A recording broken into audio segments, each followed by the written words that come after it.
Hello दोस्तों, welcome to my YouTube channel Islamic name. मेरा नाम साक्षी है और आज मैं आपको बताने वाली हूँ ज़ारा नाम के बारे में। ज़ारा नाम लड़कियों के लिए इस्तेमाल किया जाता है। ज़ारा नाम एक इस्लामिक नाम है और अरबी ज़ुबान से लिया गया है। ज़ारा नाम का मतलब होता है रेडियन, मतलब दंपत्तिमान। बात करें इनके लकी नंबर की तो इनका लकी नंबर है 3। बात करें इनके लकी दिन की तो इनका लकी दिन है वेडनेसडे एंड फ्राइडे, मतलब बुधवार और शुक्रवार।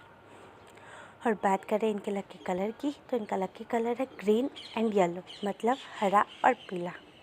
और बात करें इनके लकी स्टोन की तो इनका लकी स्टोन है एक्वामराइन। एक्वामराइन ब्लू कलर का होता है। लकी मेटल्स की बात करें तो इनका लकी मेटल है ब्रोंज एंड कॉपर, मतलब कांच और तांबा।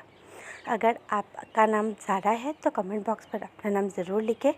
ये जानकारी अगर आपको अच्छी लगी हो तो हमारे चैनल को सब्सक्राइब करें और वीडियो को लाइक करें। अगर आप अपने नाम के बारे में जानना चाहते हैं तो कमेंट बॉक्स पर अपना नाम ज़रूर लिखें। अपने दोस्तों के साथ इस वीडियो को शेयर करें।